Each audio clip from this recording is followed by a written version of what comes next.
And there she lay, there, crucified on the cross that is her memories, her world, her Cuthbert. Yeah, Cuthbert. That little place over in the corner where God decided to squat and shit, smaller now than it was then, a dying Peckerwood hovel, wannabe Hamlet, long forgotten. Not even the Yankees could give a shit enough to bother with it during the war. Yeah, that war. The world didn't need any more useless red clay found in this hollow split through the middle by a keep the nigger down road. A highway betwixt here and there. Ain't quite Alabama, but almost might as well be way down there in the far nether regions of southwest Georgia. The kind of town that upon leaving someone might slowly begin to wax nostalgically. Finally remember the piney woods, the rolling river hills, the mosaic of kudzu, the green fields of corn and soybeans. One might think that. One just might. Upon leaving Cuthbert, seeing Cuthbert in the rear view mirror, it getting even smaller in the exhaust in the distance. One might think that. But still, there she lay, there. In the open back hatch of Bobby's cherry red clown car, that silly little Vega with that big stupid white stripe slapped down its middle, like some pill-popping matchbox car got hold of the one that made it grow larger. Robin Trower reverbing, rattling, two rolling stoned out through its open hatchback, out through its open doors, out into the summer night. There she lay, there. Crucified on the cross that is Mickey's evening, just another night in Cuthbert. Mickey, he thinks to himself, gazing a little unsteady, wondering, is it done? Looking around up into the oak trees, are those eyes? What is that then, through the branches there, making that rustling sound, shaking the leaves? Maybe some fucking night bird flitting overhead. Maybe it's some ghost from evenings past come to remind him of the fucked upness that is this place, that he still, in his 13th summer, that he still travels down to Cuthbert with his family, having all the joys and expectations of seeing cousins and old friends and his grandpa and his grandma and aunts and uncles and even Thelma, especially Thelma, when she made that thin, greasy, and crispy cornbread in the skillet in the oven. He's been coming here his whole life, always excited. Used to be he'd go just off and help Bobby, 4 years older, 4 years wiser. He'd help him deliver newspapers from his bicycle. Mickey riding on the back, tossing papers left and right onto walkways and porches as Bobby directed. Now, though, Mickey, he just thinks to himself, is it over? He looks back down into the Vega, a couple of moths batting at the dome, light dancing in its glow, seduced, lust unrequited, cock-blocked by plastic. And Bobby, he walks over, he nudges Mickey, doesn't say anything. He just nudges him once and then nods with his chin over toward the back of the Vega. He shrugs his shoulders.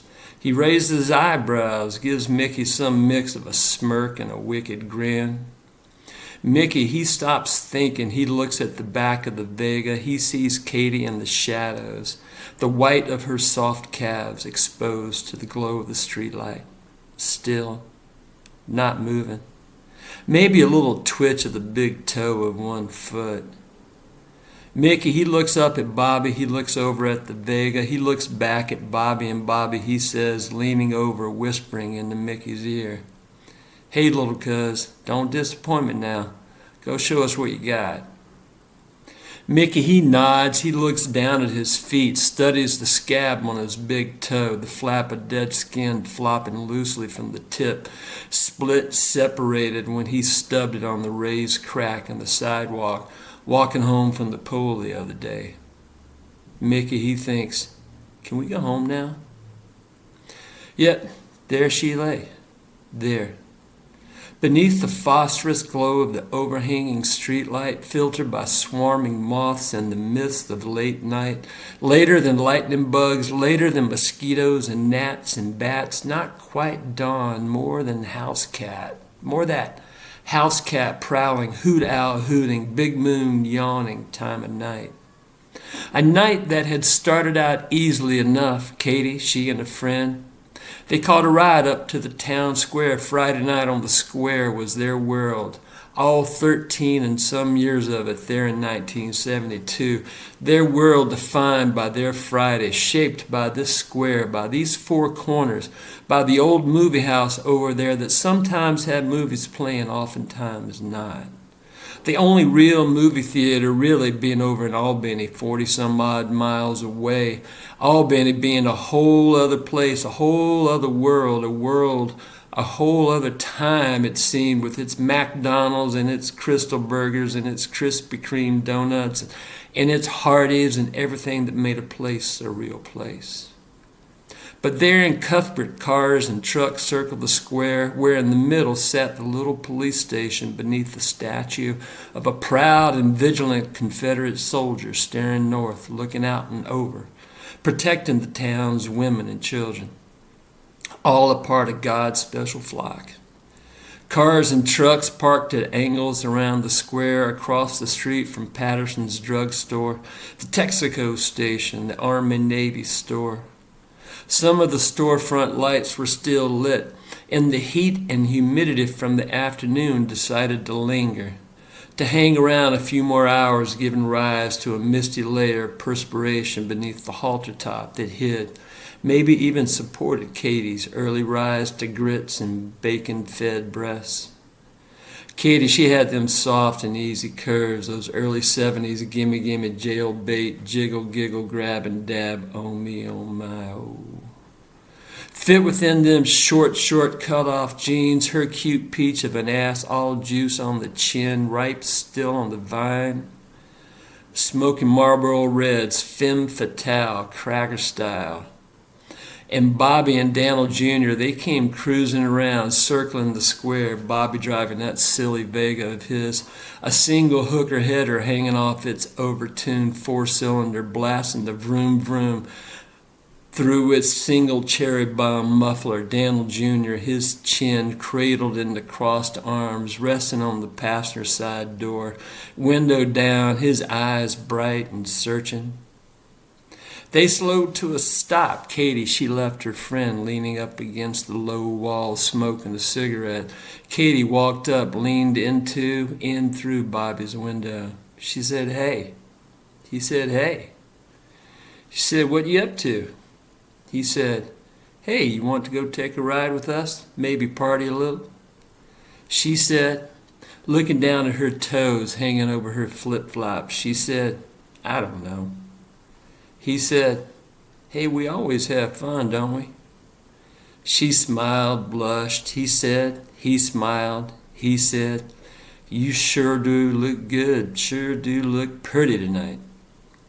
Katie, she looked back over her shoulder. Her friend, she shrugged, looked the other way with a swish of her ponytail and a puff of cigarette smoke. Looked back at Katie, she looked back at Bobby. He looked over at Katie's friend. He looked at Katie. He said, "Hey, no, just you. Why don't you just hop in? Come on, take a ride with us." She said, "Hey, I don't know. Remember what happened last time?" "Well, I sort of remember, He said, turning and looking out the front windshield, slouched and looking through the steering wheel. He said, "Yeah, that was kind of fun, huh?" Katie, she blushed more. She shrugged. She said, "Yeah, I don't know. Yeah, I guess. Yeah, I guess so." Katie, she turned, looked over her shoulder at her friend. Her friend, she shrugged, flicked her cigarette, looked down at her feet, slipped into old white sandals. Dirt road, dusty. Katie, she looked at Bobby. She said, "Hey." She said, "Y'all be good, not going to hurt me, right?" He said, "No, babe, we love you." He said, he held his hand out. He dropped a couple, 3 capsule into her hand. He said, Hey, here, take this. It's cool. We got weed. We got Jack. We got some Coca-Cola. Come on, baby, just hop on in. We're going to have fun. And she did. Katie, she threw back a couple of the capsules, reached down between Bobby's legs and grabbed the lukewarm beer he held there, took a couple of slugs, handed it back to him, turned and waved to her friend, opened Bobby's door, and slid into the seat behind him. She said, leaning back with a sigh, she said, a little resignation in her voice, she said softly, "Yeah, let's have fun." And now, there she lay, there, where God, where everybody could hear, where God, where everybody could see everything and everyone, if only they gave a shit about what goes on out beyond their front door, about what's out there that ain't in here in this old house, this ancient antebellum on the corner old clapboard house, propped up by nails, wire, spit, hope, grit, and history, where give a shitivity rarely makes it through the thick old pine door barring entry, that thick old door where on the other side he sits, Bobby's daddy, Mickey's uncle Dan'l sits, where he sits in his big overstuffed chair, the nails of his naked big toes all crinkled, flaky, split and chipped from years of that goddamn persistent fungus, where these big toes poke out from torn, rough-edged holes in damp and stained white cotton socks, complementing the dirty cuff of his dark green Georgia Pacific work pants, belt undone, top button undone, sweat-stained wife-beater scrunched up above his still firm belly. Uncle Dan'l hunches over a plastic repurposed I can't believe it's not butter bowl of buttermilk and saltine crackers resting atop a TV tray with a faded floral pattern. His shaky, crippled hand lifts a spoon to mindlessly slurping lips.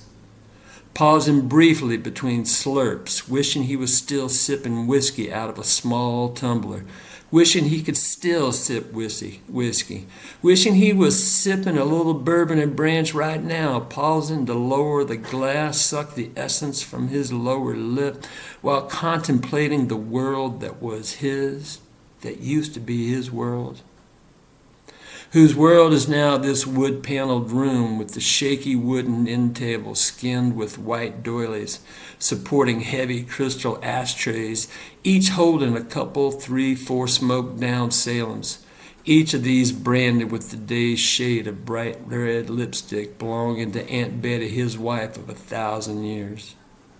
Sits in this room, his den, their den, a swinging flying duck, its wings spread for full mobile effect in the corner, a mounted bass on the inside wall next to the gun rack, a .22, a 30-30 Winchester with a scope, a .410 over and under, and a 12-gauge pump ensconced, loaded and ready, just in case.